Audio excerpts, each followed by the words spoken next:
panelists. Thank you so much. Before we get into the conversation, I'll just do a quick round of introduction for everybody. We have Mr. Sanjeeb Lahiri, who is the CHRO for GRP, Ms. Roopashri, Yadrami, Head L&D Broadridge, Ms. Aditi, Arora, Head L&D and Employee Engagement for SBM Bank, and Mr. Manish, Punjabi, Head L&D and Campus Talent Management, Piramal, Pharma.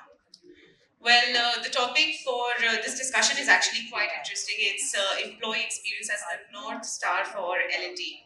For years, we've seen learning and development was built around courses, around compliances, around calendars. But today, even the most progressive organizations are asking very different questions as to, what does learning actually feel like for an employee? And because outside of the outside of the workplace, if you look at organizations like Netflix, it's providing a lot of personalization. People are expecting convenience like Amazon and engagement like Instagram. But then learning at workplace, why does it still feel a little slow paced and also a little isolated and disconnected from the real needs? That's the real question. And that also shows in the gap when we look at numbers. Less than 1 in 3 employees globally say that the training they receive actually helps them perform better in the jobs. This is why maybe employee experience is now becoming the new North Star for learning and development. Employees especially, are expecting it to be more intuitive, more on demand, more effortless, and not something that employees have to chase. My first question, I'd like to keep it open to all the panelists, and any of you and all of you may share your perspective on that. Are we over romanticizing employee experience in learning and development while under investing in actual capacity building, capability building? I'll start from this side, Ms. Roopashri. I feel we are not. Because for me, when you talk about experience, it is to remove friction, right? Not reduce the rigor. Because why I say that? Because Broadridge is going through a transformation more globally. We're becoming a platform company, and in India, we are becoming an innovation hub and a business center. So capability building is non-negotiable if we have to achieve all of that, right?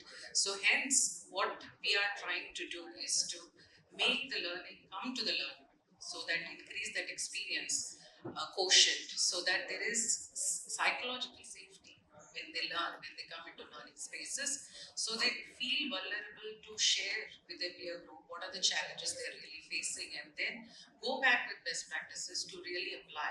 So our metrics back this up, because 86% of our associates who go through learning and who have also given our GPTW survey, they say that they understand their career opportunities at Broadridge.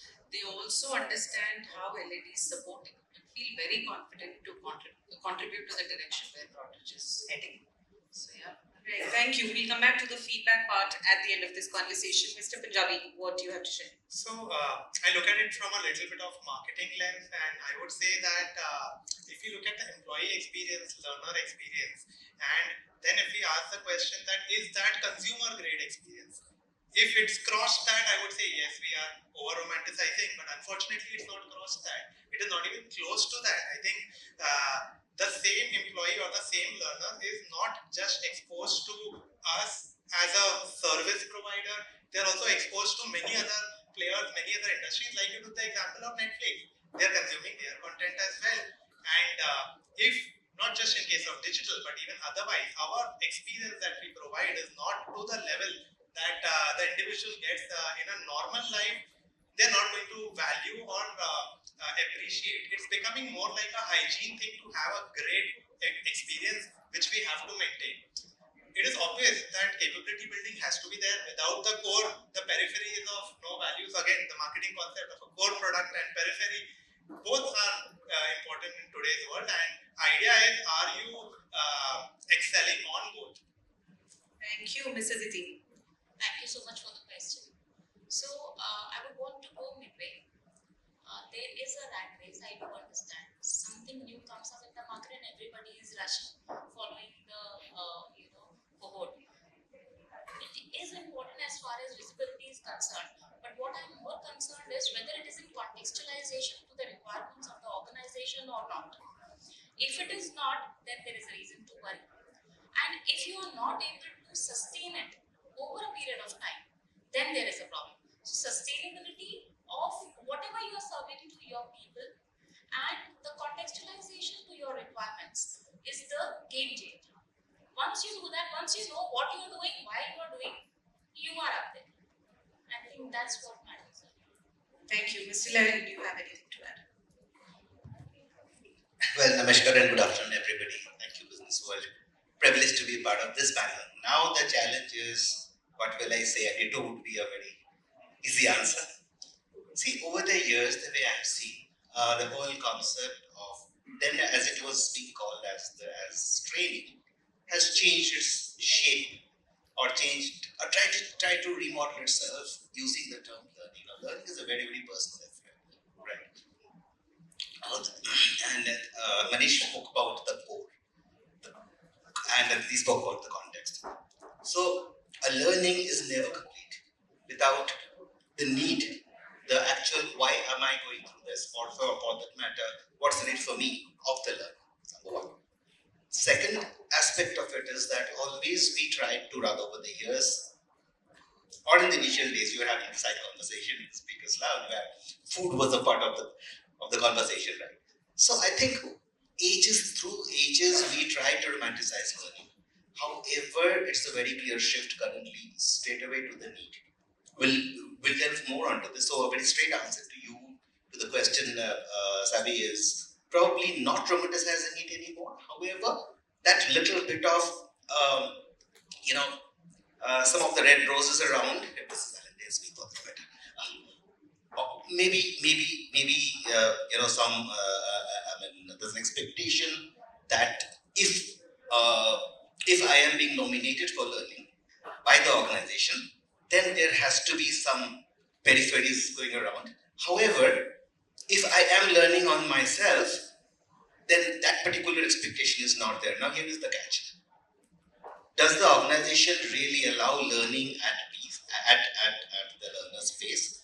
Does the organization allow learning as per the learner's aspiration? Is a big question, and I think that is where the bridge to gap. Therefore, experiences will come up. Thank you. We'll hold on to that and ask you another question.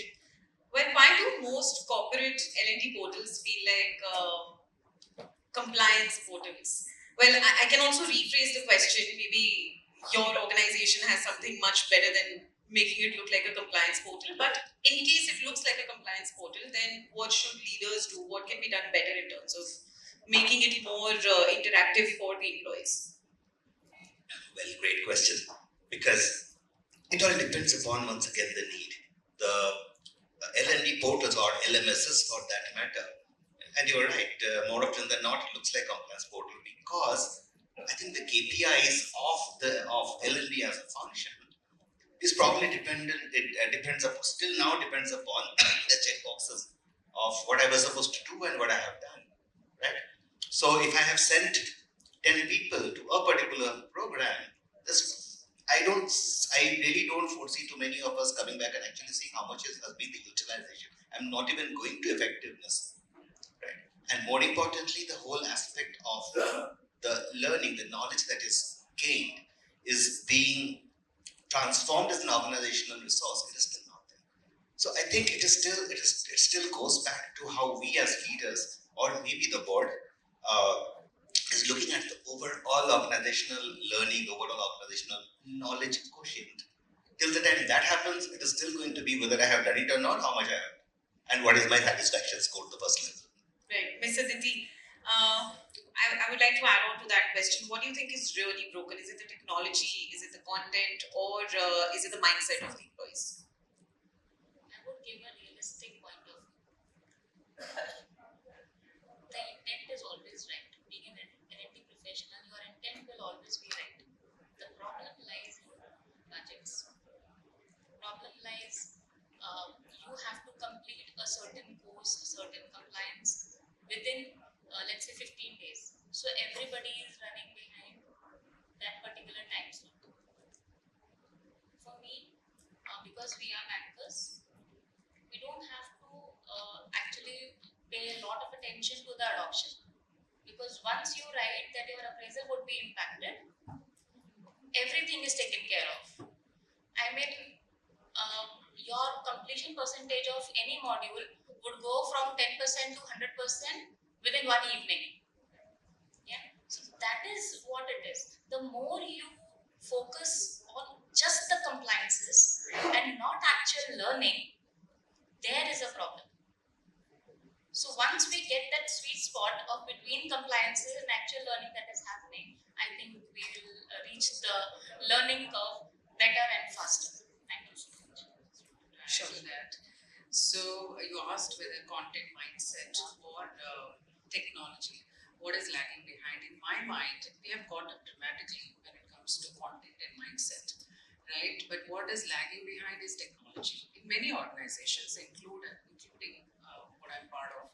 So I was part of Dell as well. There we had a deep tech platform and we could bring Netflix-like series to our personas.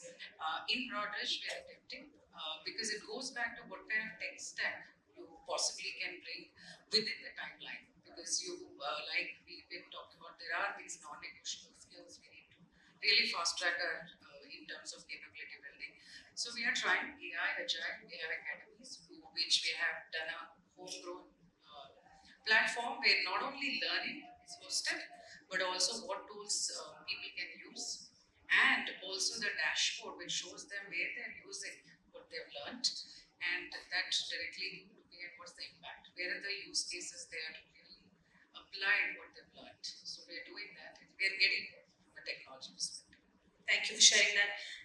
Mr. Manish, picking up from what Ms. Aditi mentioned, that if there is promotion or let's say an assessment involved, employees will quickly do that learning assessment in a couple of hours, right? So do you think, should learning be optional or should it be self-driven? And also, is the era of mandatory upskilling inevitable in the AI-led workplace? So I think there are two ways to look at this. Again, depends on organization. For example, a banking sector, for example, a pharma sector, there are regulators. There are compliance-based learning which we will have to get a entire organization to learn, understand their mandatory, and over there that push drive will come in. Then there are other programs where it is not a mandatory thing, but we know that it is something which is going to benefit the organization. Now that's a zone where it can be self-driven. In both of them, I'm actually leaning back to the previous question. You said three very interesting words, and they're still running in my head: the mindset, the context, and the technology. The content and the technology. If I first talk about the content bit, if I give content in a very boring format, people will end up consuming. I'm not sure if they're going to end up learning. We did something. We used to have like a 60-70% completion rate. We made the content much more interesting. We made it bite-sized. We made it like 5 minutes. We made it so intuitive that people started enjoying, and the speed of learning went up without us pushing. But that still is, I would say, maybe from level 1 to level 2 when there are 10 levels possible. If we take an analogy from on Netflix, the kind of content, the engagement that is there, and whether it's a small reel, whether it's a 3-hour movie, or whether it's a 1 hour into 10 episode series, they grip you. Is our content gripping? I think we have a long way to go in that direction. If you look at mindset, again taking example from Netflix, it's personalized, it's intuitive, it's self-paced, it's you choose, it's AI driven, it recommends things, it's in a loop, it makes you want to be there.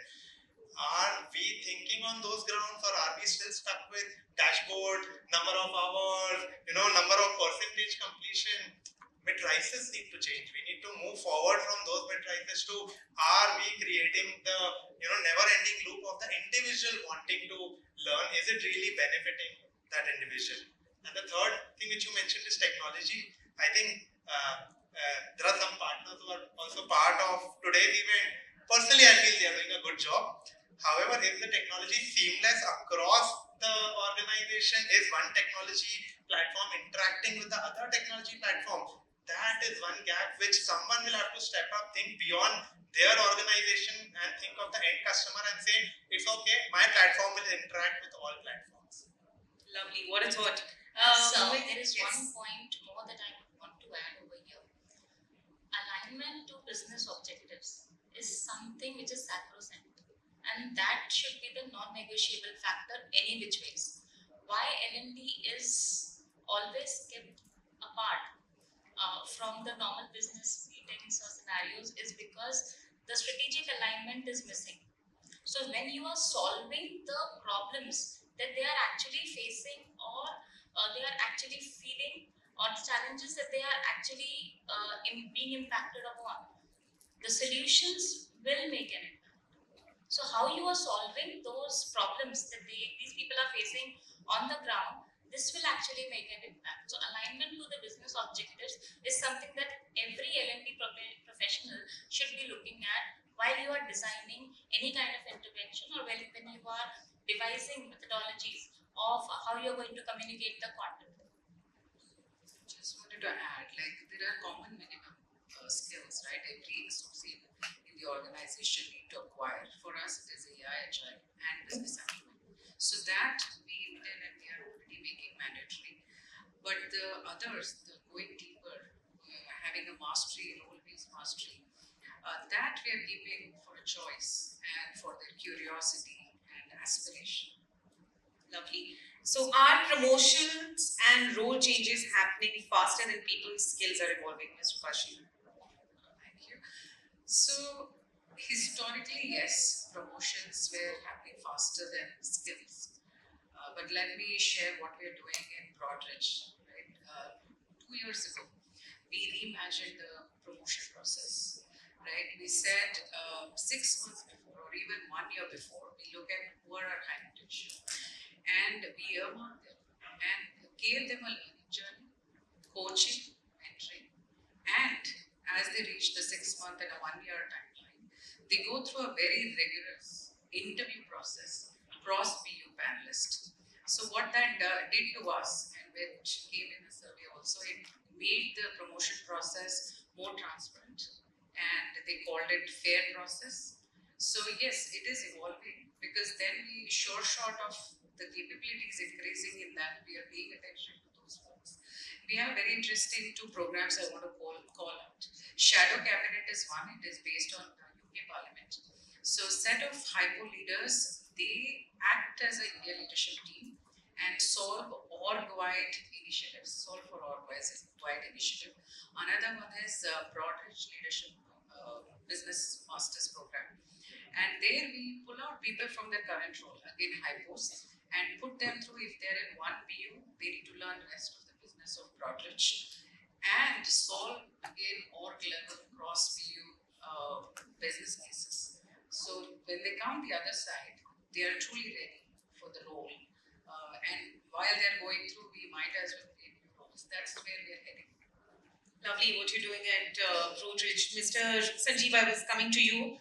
An add-on question to what I asked Miss Rajshri as well is, how should L&D intervene at these moment of truths to prevent failure? Well, I just wanted to add up to what she said. Now, I think I represent the sector which is very different from all of yours. You can call it manufacturing, but I come from the recycling and compounding sector. Call it sustainability. I would love to call it sustainability, right? And not too many organizations are there in that space. We are probably one of the largest in the world in whatever we do. Now, the main challenge in case of learning and promotions, or career advancement, the way you say, is that look, the technical skills, stroke functional skills are much easier to learn. But is the individual displaying the maturity required for a particular role? Is something that organizations like us at least struggle a lot, right? You are an absolute tech wizard. However, when it comes to people, I'm sorry, you can't even stand in front, right? So our focus has always been, therefore, to link career movements to that aspect of it. Are you really there, right? Multiple interventions of mentoring, coaching, live projects, shadows, all happen. However, then we have this kind of interviews where we actually ask the person, are you confident to step onto this role now? Right? More often than not, I hear the no from the people. Not this year, maybe sometime. Yeah. And I think that is probably an honest way where in a sector which really we are struggling for skills to be able to kind of make some choices for people to move up there. Now, bridging the gap is probably your question. See, the point is that how long, once again, borrowing from Aditi, the business context comes first. Any which ways, let us not talk L&D without that. And second comes individuals' aspirations and organizational needs. I think if this triangle can work properly, yeah, of course, with all kind of transparency in the communications, that why do you need it? I think I have seen rather over my close to 30 years that urge to learn becomes important. Training. I mean, it is not that I am going to school because I have been sent to school. I go to school because I see the way forward. So till the time that comes in, and it cannot come unless these three parameters come together. Just to add to what Manish spoke about the Netflix type learning content. My very humble take, and I can sound very, very different. I can really sound like an old school, but if you have to read 100 pages, if you have to watch 7 episodes, you have to watch 7 episodes. There's no shortcut in it. That honestly speaking, I am really not too fan of the 5-minute bits because somebody has told us that attention span is only less than 5 minutes today. I don't think learning matters like that. Friends out here, pardon me, but we are talking something very serious which has to have an impact at the workplace there. So then, at your organization, firstly, if you could give me an example of any such program that you are doing that you have seen, you've gotten really great results from in terms of employee experience, some feedback or anything. Okay, so we did a reorganization, call it re-leveling of particularly of our white collar staff, 6 years back, right? From an and manufacturing is very, very hierarchy based, right? From the assistant deputies and seniors, I don't know what they do, but then they still exist. Used to exist in my organization. I clubbed 21 salary levels to 8. Huge risk. Thanks to my leadership to have allowed me to do that, but we did. Huge pushback, etc. We said we are not backing this out and we have to. Next year we launched, but for every role, for every level for that matter, the requirements, both your functional and your behavioral skills, were charted out. Okay. Couple of years down the line, we did a value, our vision and value exercise. Right? Our value behaviors have now been converted into our leadership competencies. So which is basically if we are living the leadership competencies, if I am displaying the behavior that I need to do in my job, I'm expected to do in my job, I'm actually living one of my values, one of my organizational values. And thereafter, actually during this whole process, we launched a very, very focused but a voluntary mentoring program. We didn't call it coaching because people didn't understand coaching for that matter. I'm a certified coach, so didn't want to upset that thing. So the mentoring program was chosen, so mentors were chosen by the people. Yeah, they had their purpose set. I had 21 of my managers, white collar people at various levels, choose some of us as mentors. It went for a year. Next year, we did a leadership assessment. Right? Today, I can tell you, we are a growing organization. More than 60% of my mid-management roles are filled in by my then junior management people. More than 80% of my senior management roles are filled in by the people who are in my middle management that time. And currently, as we speak, have launched another program calling it as Catalyst, which is about now developing call it a little bit new age competencies. How do you lead, but how do you innovate? How do you negotiate, but how do you perceive? So let's see what this comes up. Thank you. I'm going to put both the ladies on spot now. One side is of Mr. Punjabi, who said that short length content and bite-sized content is more relevant in today's age versus Mr. Sanjeev, who said old school learning is the side he is on. What do you think? What side are you picking, Ms. Aditi? The depth of the content is something that I would so know about, because there is no one size fits all kind of drama that we are doing. What we actually intend to communicate should be communicated in crisp, very, very clear, and very simple words. Why do complex things when things are actually simple? So it is very difficult to make complex things simple, but it is more difficult to keep simple things simple. The moment you do that, I think in whichever format, in whichever method, in whichever mode you deliver your communication or your content, I think it's good. Lovely. Ms. Roopashri. I go back to my earlier something I said was for a baseline skill like which and where speed is needed, everybody need to adopt. And with speed, like again we are talking about AI, agile, and business acumen. These bite-sized micro nudges and where it reaches everybody in the organization at the same time, right? That helps so that everybody comes on the same page at the same time. That helps. And again, mastery, you need to have that deep journey-based, long-term, where people really are brought in the room, feel uncomfortable, and help them push the boundaries.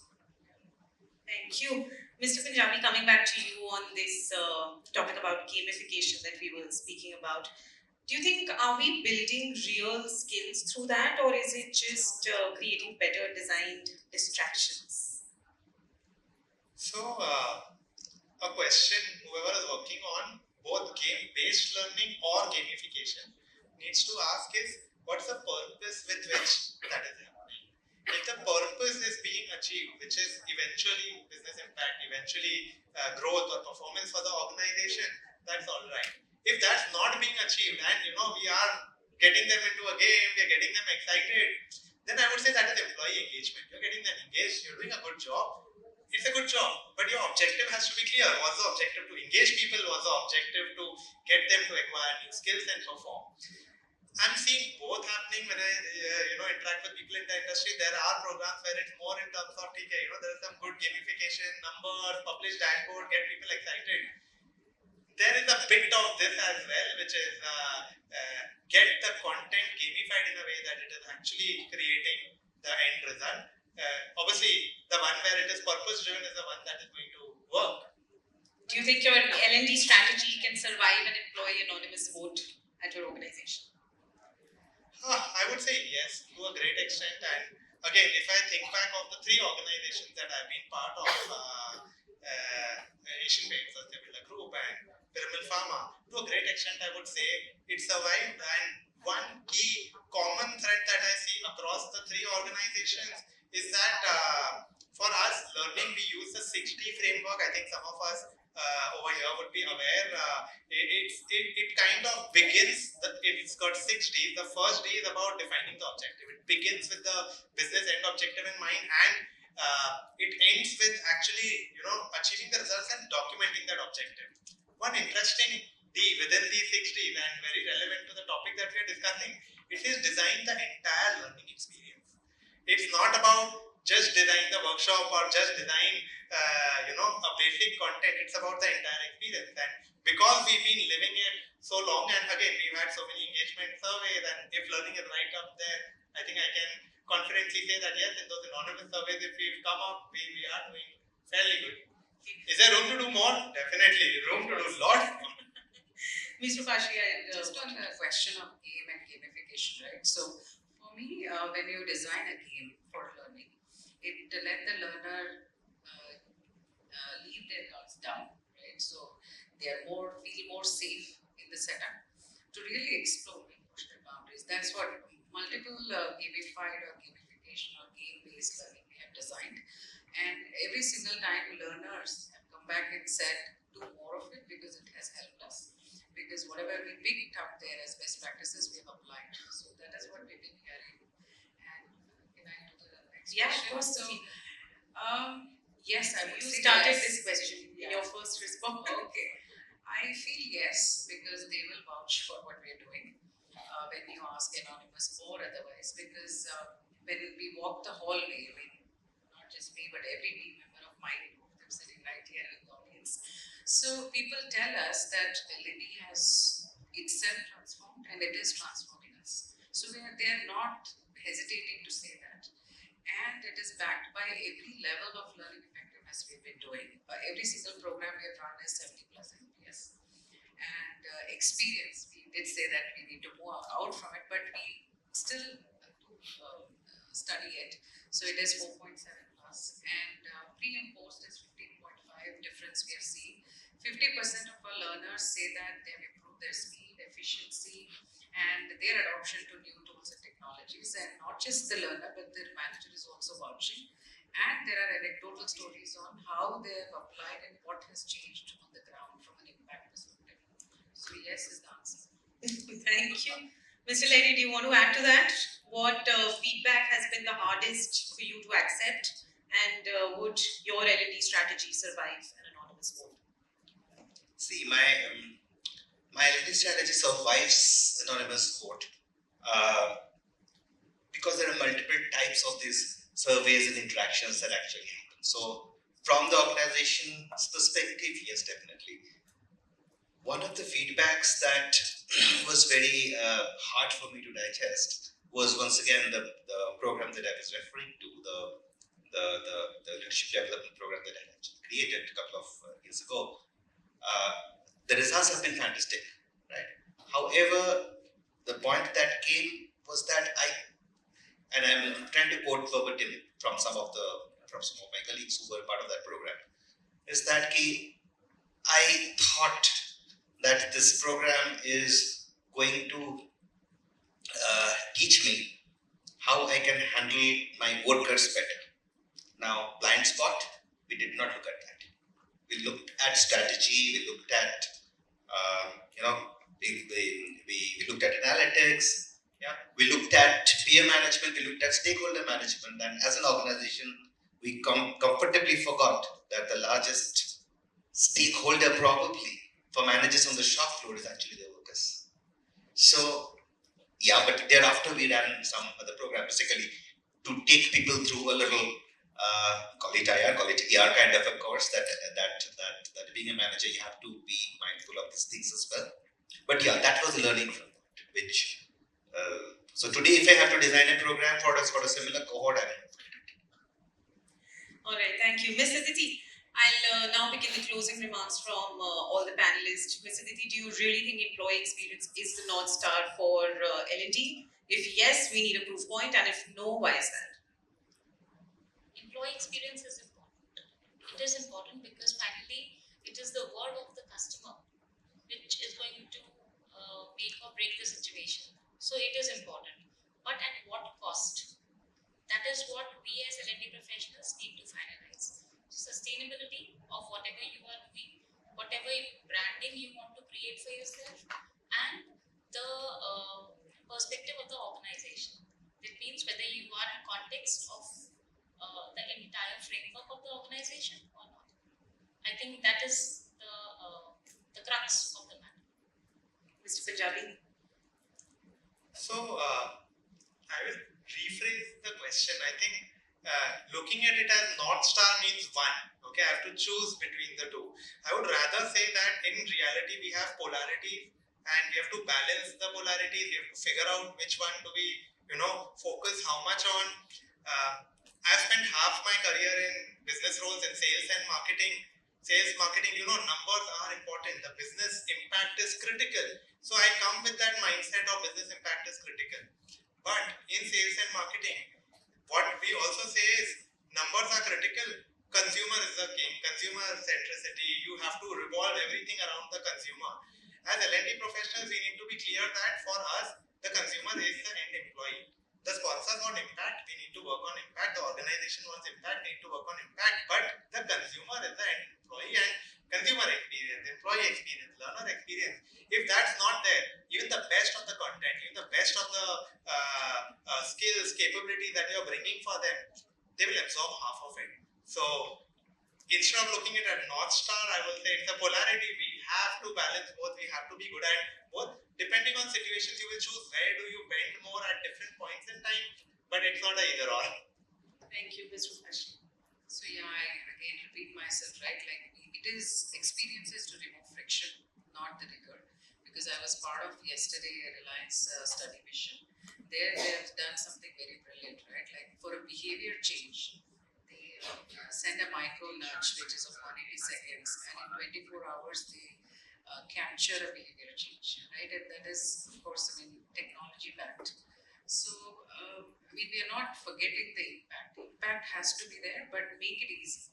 So it has to be like if a role is there for that particular role, when they show up to work, they don't have to navigate multiple places. There has to be everything should, if it reaches, like the tools they work and the learning nugget reaches to them where they are, meets them where they are, I think goes a long way. Thank you, Mr. Lahiri. Your closing comments. See, I'll just try to define the experience. Once again, the experience is definitely not the so-called shosha that we all look forward. For me, an experience in learning is, have I really achieved for what I had signed up for this? So if that urge, which at times may not be spelled out as clearly, right, is answered in the people's head. The example which I gave, that if my managers went through this whole development program and mentorship, thinking that they will be able to probably interact better with their workforce. If that, for me, that is the experience. Right? So yeah, and we'll echo a little bit of Manish's thoughts that yes, there has to be a balance. Frills are needed, right? However, frills should not dictate the content or the purpose of learning or learning interventions. Thank you. Before closing the panel, I have a quick rapid fire that I'm going to do. It's either or question answer round. We'll start with you. Mandatory learning or self-directed learning? Mandatory for baseline, self-directed for mastery. Okay. Gamification, impact or illusion? We know your answer. I'll change the question for you. AI coach or human mentor? AI pilot, human mentor. Okay. AI co-pilot. Miss Aditi, learning during work hours or after hours? During work hours. Very good answer. During work hours. It is also a job, right? Yes. Mr. Sanjeeb, measure learning by completion or by performance? Performance. All right. On the matter, can I add metrics 3, echoing Malaysia impact? All right. One big program a year or continuous micro learning? Integrated program. It could be long, but have to have multiple formats in it. Mr. Punjabi, would you cut hiring budgets to fund L&D? My bread and butter big is yes. on L&D. I'm obviously going to say yes. Biased answer, I'm sorry. See, I'm known to ask controversial questions, by the way, because when I send over the questions on email, I always get a reply. But here, you cannot go out of the stage. You know. I feel because of fun telling, because you already have hired people, built trust. So now scale that trust. All right, Miss Aditi. If you add some data onto it, data says cost of hire is much higher than cost of training. So I have data to back me. Okay. Miss Aditi, promotion first, learning later, or learning first, promotion later? Learning first, promotion later. All right, sir. Last question. Internal academies or external platforms? Both as needed. All right. Big round of applause for all the panelists. Thank you so much for joining.